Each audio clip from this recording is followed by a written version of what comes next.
இப்போ தான் டிஎன்பிசி படிக்க ஸ்டார்ட் பண்ணியிருக்கேன் அப்படின்னா நீங்கள் ஒரு ரெகுலர் ஸ்டடி பிளான் முன்னாடி சி பிளான் ஃபாலோ பண்ணலாம். கன்சிஸ்டன்சி பிளான், அதை நம்ம ஷார்ட்டாக சி பிளான் வச்சுக்குவோம்.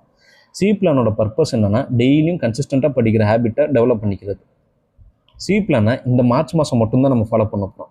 ஃப்ரெஷர்ஸ் நான் ஏன் டேரெக்டாக ரெகுலர் பிளானுக்கு போகக்கூடாதுன்னு யோசிக்கலாம்.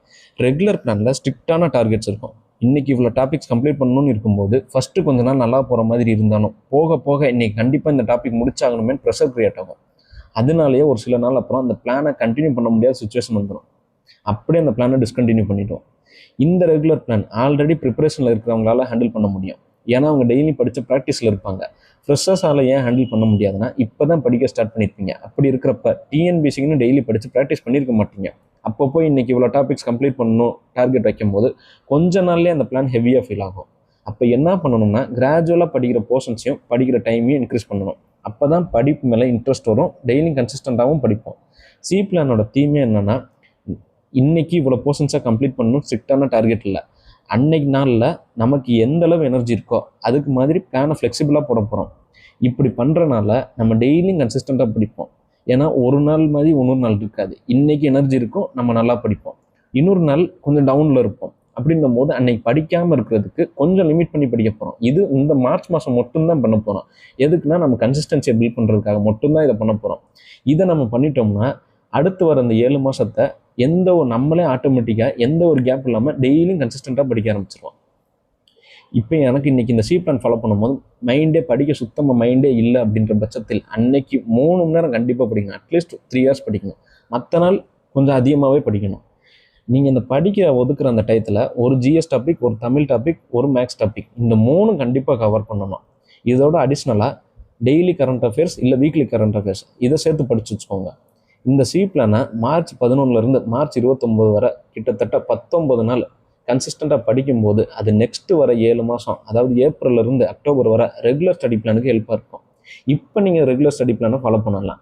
ஏன்னா ஆல்ரெடி மார்ச் மாதம் ஃபுல்லாக டெய்லி படித்த ப்ராக்டிஸில் இருப்பீங்க. டெய்லி படிக்கிற ஹேபிட்டும் உங்களுக்கு டெவலப் ஆகிருக்கும். அப்படின்றப்ப இப்போ ரெகுலர் பிளானில் இன்றைக்கி இவ்வளோ டாபிக்ஸ் கம்ப்ளீட் பண்ணணுன்றது உங்களுக்கு ஹெவியாக ஃபீல் ஆகாது. ஓகே, இப்போ சி பிளானோட ஷெடியூலை நான் சொல்கிறேன். 6 hours நான் பிளானை போட்டிருக்கேன். ஒருவேளை உங்களுக்கு 8 hours கிட்ட டைம் இருந்துச்சுன்னா அதுக்கேற்ற மாதிரி அட்ஜஸ்ட் பண்ணிக்கோங்க.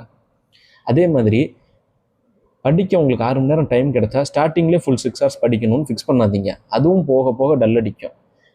கிராஜுவலாக இன்க்ரீஸ் பண்ணுங்கள். இப்போ எப்படின்னா ஃபஸ்ட்டு வீக்கு மார்ச் மாதம் 11ஆம் தேதி 5 மணி நேரம் போட்டிருக்கேன். 12ஆம் தேதி 5 மணி நேரம் ஃபாலோ பண்ணுங்கள். 13ஆம் தேதி 3 மணி நேரம் படித்தா போதும். ஏன்னா ஃபஸ்ட்டு 2 days படித்தனால 3rd day கொஞ்சம் கடுப்பாக இருக்கலாம். படித்து என்னடா டெய்லி படிக்கிறோம்ன்ற மாதிரி கடுப்பு இருக்கலாம். அதனால 3rd day மட்டும் 3 hours படிங்க. 4th day 4 hours படிங்க. 5th day சண்டே 4 hours படிச்சுக்கோங்க. இப்போ இதே மாதிரி இந்த டைம் டேபிள் 3 weeksக்கு ரெகுலராக ஃபாலோ பண்ணுங்கள். இது 8 hours, உங்களோட டைம் 8 hoursனால் அதுக்கு தகுந்த மாதிரி அட்ஜஸ்ட் பண்ணிக்கோங்க. அதே மாதிரி ஒவ்வொரு சண்டே ஈவினிங் 5 மணிக்குள்ளே ரிவைஸ் பண்ணிவிடுங்க. ஏன் சண்டே ஈவினிங்குள்ளே ரிவைஸ் பண்ண சொல்கிறேன்னா சண்டே ஈவினிங் 5 மணிக்கு மேலே ஃப்ரீயாக ரிலாக்ஸ் ஆகிருங்க. ஏன்னா நெக்ஸ்ட் டே மண்டே ஃப்ரெஷ்ஷாக அப்போ தான் படிக்க முடியும். சண்டே ஈவினிங் படித்தா நெக்ஸ்ட் டே மண்டே மார்னிங் படிக்கும்போது கேப்பே இல்லாமல் படிக்கிற மாதிரி ஃபீல் ஆகும். ஸோ சண்டே ஈவினிங் மேலே ரிலாக்ஸ் ஆகிக்கோங்க. சண்டே ஈவினிங்குள்ளே படித்து வச்சுக்கோங்க. ஓகே, இப்போ சி பிளான் ஃபாலோ பண்ணுறப்ப எது கொஸ்டின் வெயிட்டேஜ் ஏரியாவோ அதை ஸ்டார்ட் பண்ணுங்கள். எக்ஸாம்பிள் ஜிஎஸ்ல யூனிட் 6 பாலிட்டியை சொல்லலாம். அதே மாதிரி 2 ஜிஎஸை படிங்க. எப்படின்னா இன்றைக்கி யூனிட் 6ல் பெரியாரை பற்றி படிக்கிறீங்கன்னா ஒரு பெரியாரை பற்றி படிக்க 2 நாள் ஆகுதுன்னா 3rd day 4th day பாலிட்டியை பற்றி படிங்க. பாலிட்டியில் மேக்கிங் ஆஃப் கான்ஸ்டியூஷனை படிங்க. 3rd day 4th day making of constitution முடிச்சிட்டிங்கன்னா 5th day அகைன் யூனிட் 6ல் வேறு டாபிக் படிங்க. இப்படி மாற்றி படிக்கும் போது ஒரே சப்ஜெக்டை படிக்கிற ஃபீல் இருக்காது. ஓகே, இப்போ சி பிளானை ஃபாலோ பண்ணி கன்சிஸ்டண்ட்டாக படித்து பழகிட்டோம். அப்படின்னும் போது இப்போ ரெகுலர் பிளான் ஏப்ரல்லேருந்து அக்டோபர் வரை கிட்டத்தட்ட 210 நாள் இருக்குது.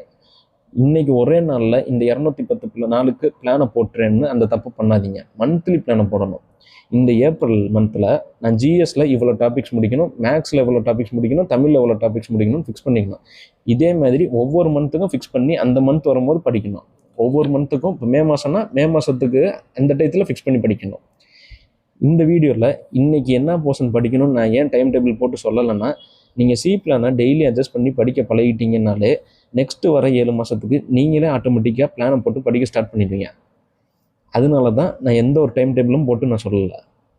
ஓகே, இன்னொரு இம்பார்ட்டண்ட்டான இன்ஃபர்மேஷன். இந்த வாரம் வெள்ளிக்கிழமை இல்லை நெக்ஸ்ட்டு ஃப்ரைடே உங்களுக்கு last 5 years Group 1 to 2A 4 அது மட்டும் இல்லாமல் டிஎன்பிசியோட மற்ற எக்ஸாம்ஸை டிஎன்பிசியால் கண்டக்ட் பண்ணப்பட்ட மற்ற எக்ஸாம்ஸோட மேக்ஸ் டிஃபிகல்ட் சம்ஸை மட்டும் கம்பேர் பண்ணி ஒரு வீடியோ வரப்போகுது. அந்த வீடியோ ஃபுல்லாக பாருங்கள். நம்ம ப்ரீவியஸ் இயர் கொஸ்டின்ஸ் பார்க்குறோம், ஆனால் டிஎன்பிசி கண்டக்ட் பண்ணுற மற்ற எக்ஸாம்ஸோட ப்ரீவியஸ் இயர் கொஸ்டின்ஸும் பார்க்குறோமான்னு கேட்டால் டவுட் தான். டிஎன்பிசி இந்த இயர் குரூப் 4லையோ குரூப் 2 குரூப் 2லையோ 2-3 கொஸ்டின்ஸ் டிஃபிகல்ட்டாக கேட்கணும்னு நினச்சா மேபி லாஸ்ட் 5 இயர்ஸ் கேட்ட டிஃபிகல்ட் கொஸ்டின்ஸ்லேருந்து கூட நம்ம கேட்கலாம். அதுக்கு தான் நம்ம சேனலில் last 5 years previous year question difficult சம்ஸை மட்டும் டீட்டெயில்டு சொல்யூஷனோட ஒரு வீடியோ போட போகிறோம். அந்த வீடியோ டைம் லிமிட் எவ்வளோ இருக்குன்னு தெரியாது. அந்த வீடியோ ஃபுல்லாக பாருங்கள். கண்டிப்பாக இந்த வாரம் ஃப்ரைடே இல்லை நெக்ஸ்ட் ஃப்ரைடேலாம் வந்து அப்லோட் ஆகிடும். 2-3 கொஸ்டின்ஸ் கூட நம்ம விடக்கூடாது. 2-3 கொஸ்டின்ஸ் தான் நம்ம ரேங்கையும் டிசைட் பண்ணலாம். அப்படின்ற போது அது உங்களுக்கு சொல்யூஷனோட யூடியூப்பில் அவைலபிளாக இருக்குது. நான் பார்த்த வர யாரும் இது வரைக்கும் யூடியூப்பில் அப்படி போட்டது கிடையாது. ப்ரீவியஸ் இயர் டிஃபிகல்ட் சம்ஸை மட்டும் போட்டது கிடையாது, அவைலபிளாக இல்லை. அதனால இந்த சேனலில் அப்லோட் பண்ணுறதை யூட்டிலைஸ் பண்ணிக்கோங்க. அதுக்குன்னு செப்பரேட்டாக ஒரு நோட்டு போட்டுக்கோங்க. ப்ரீவியஸ் இயர் டிஃபிகல்ட் சம்ஸ்ன்னு எழுதி வச்சு ஃபாலோ பண்ணுங்கள். அது மேக்ஸ் ஒரு எவ்வளோ நேரம் வீடியோ அது ஃபுல்லாக பாருங்கள். அதுலேருந்து ஒரு 2-3 கொஸ்டின்ஸு கூட இந்த வருஷத்துக்கு வந்து ரெப்ளிகேட் பண்ணலாம். அப்போ நமக்கு வந்து அந்த கொஸ்டின் வந்து டிஃபிகல்ட்டாக இருக்குன்னு நம்ம விட்டுட்டு போகக்கூடாது. நம்மளோட வீடியோவில் சொல்யூஷன் இருக்கும். அப்போ அந்த சொல்யூஷனை பார்த்து நீங்கள் தெரிஞ்சுக்கிட்டிங்கன்னா அது உங்களுக்கு ஈஸியாக இருக்கும். அந்த 2-3 கொஸ்டின்ஸ் உங்களோட ரேங்க்குன்னு டிசைட் பண்ணணும். அதனால் அந்த வீடியோ ஃபுல்லாக பார்த்து யூட்டிலைஸ் பண்ணிக்கோங்க. நோட்டு போட்டு எழுதி வச்சுக்கோங்க. அப்புறம் இன்னொரு விஷயம், சி பிளான் அப்போவும் ரெகுலர் பிளான் அப்போவும் சிலபஸுக்குன்னு ஒரு செப்பரேட் நோட் போட்டுக்கோங்க. அதில் சிலபஸை எழுதிட்டு நெக்ஸ்ட் பேஜ் அன்னைக்கு என்ன படிக்கணும்னு இருக்கீங்களோ அந்த டாபிக் எழுதிக்கோங்க. எக்ஸாம்பிள் யூனிட் 6 பெரியாரை பற்றி படிக்கிறீங்கன்னா பெரியார்னு எழுதி வச்சுக்கணும். 2 டேஸில் பெரியார் பற்றி படித்து முடிச்சிட்டிங்கன்னா பெரியார் பக்கத்தில் டிக்கை போட்டுருங்க. அப்புறம் என்ன பண்ணால் சிலபஸ் நீங்கள் கைப்பட எழுதிருப்பீங்களா, அந்த சிலபஸில் பெரியார் டாப்பிக்கை ஹைலைட்டர் வச்சு ஹைலைட் பண்ணிக்கோங்க. இதே மாதிரி மற்ற டாபிக்ஸும் ஃபாலோ பண்ணுங்கள். ஓகே, இந்த வீடியோ பிடிச்சிருந்தா லைக் ஷேர் பண்ணிவிட்டு நம்ம சேனலை சப்ஸ்கிரைப் பண்ணி பெல் ஐக்கானை கிளிக் பண்ணி வச்சுக்கோங்க. மேக்ஸ் வீடியோ கண்டிப்பாக வரும், அது உங்களுக்கு ஒர்த்தாக இருக்கும். அதுலேருந்து 2-3 சம்ஸ் அப்படியே டிஃபிகல்ட்டாக கேட்கணும்னா இந்த வருஷம் கேட்கலாம். அப்போ உங்களுக்கு யூஸ்ஃபுல்லாக இருக்கும். அதனால் ஃபுல்லாக பார்த்து தெரிஞ்சுச்சுக்கோங்க. இந்த 2-3 கொஸ்டின்ஸ் நம்மளோட ரேங்கிங்கை டிசைட் பண்ணணும், கண்டிப்பாக டிசைட் பண்ணணும். அதனால் வந்து ஃபுல்லாக பார்த்து தெரிஞ்சு வச்சுக்கோங்க. Okay, thank you.